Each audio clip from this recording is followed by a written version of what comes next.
Welcome. This is a tutorial on how to model an office interior in Cinema 4D. The image shown here is the result of a model I did, I think, round about 2 years ago. And I did this pretty much in a rush based on a grid that was lying on the floor. You can see it down here. It consists of a bunch of squares, and all I did was extruding up this grid to the ceiling, because up there you can see the same squares all over again.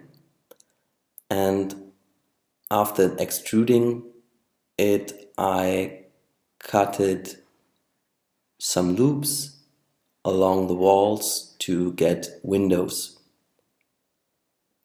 And what makes the technique I want to show you so fast is that I reuse polygons for more details.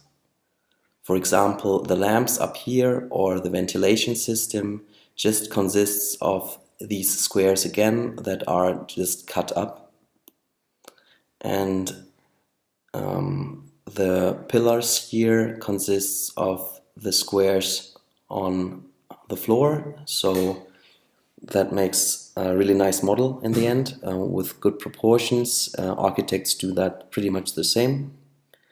And you can, I used the pin, like I don't know how to call it, but like the pin board here, out of the polygon from the wall, and the pieces of paper even come from the surface of the pin board. And so I would like to show you my workflow.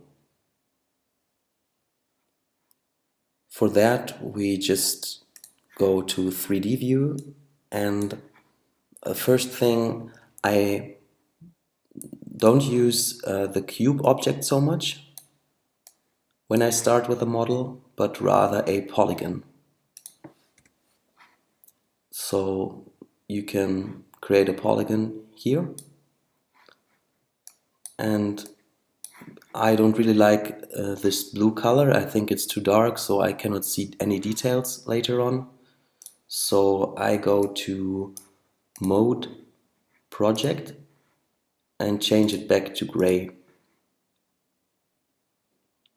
Apart from that, I think it's quite important to be able to see the topology of my model. So let's display Gouraud shading lines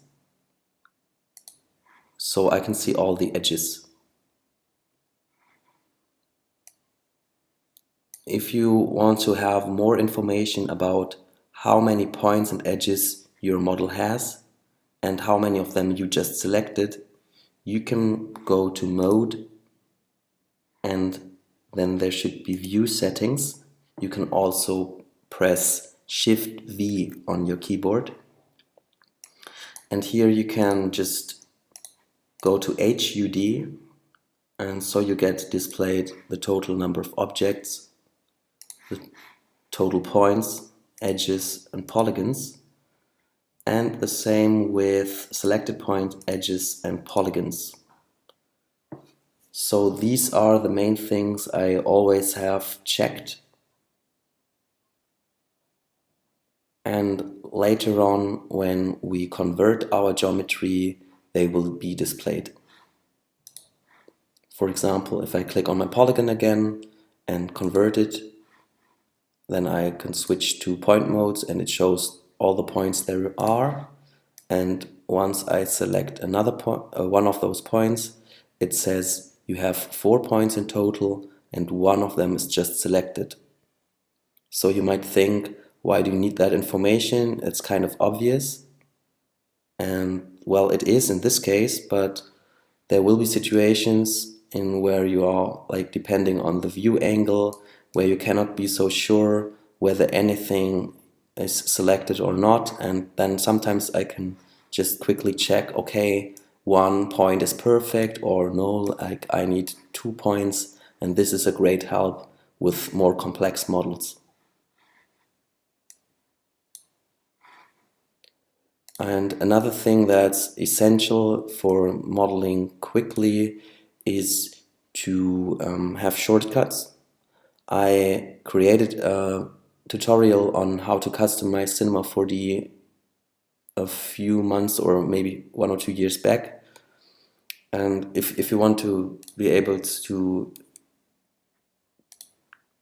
change quickly between points and edges, then you should think about using shortcuts. You can read here in the rectangle, shortcut 4, 5, and 6 is what I've chosen.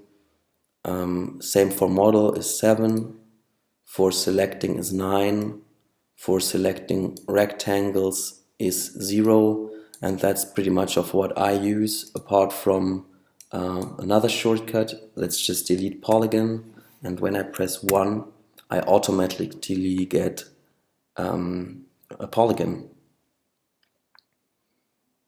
which is the base for most of my models. So now back to what's the advantage of using a polygon over a cube.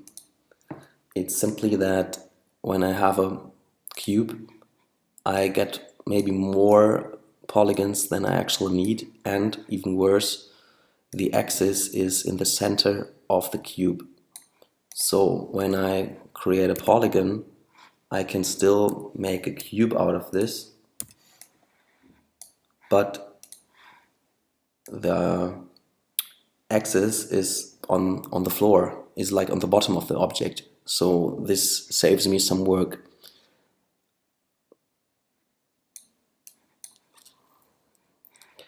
And you might think that's like picking small advantages, but in fact it's quite essential. If you look at it, when I choose a point, for example, then I can read here down in the coordinates its height, like it's 65 units compared to the axis, which is on the floor. And I can later on use this for working precisely, which is essential for us architects.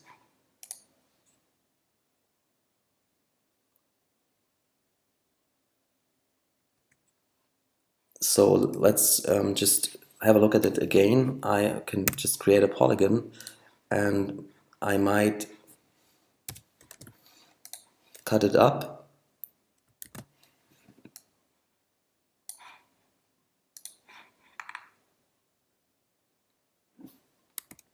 Real quick.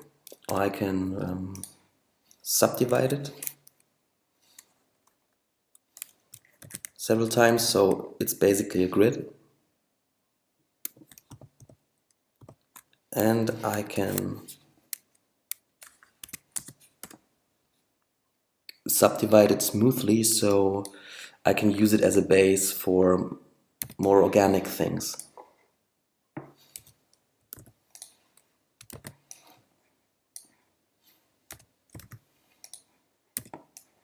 And so on. We'll do this in not in a hurry like now, but properly.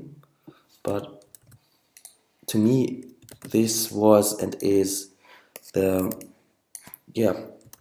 quickest way of just creating geometry in no time. There will be alternatives, but this was for me just the quickest. All right.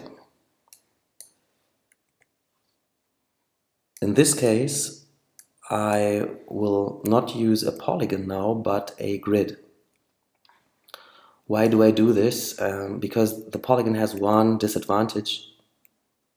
I cannot divide it easily. Like if it's non-square, I get problems. Like you can see here, I have distortions I cannot get rid of easily. The alternative would be to just use UB for this kind of selection, then MF for doing like this,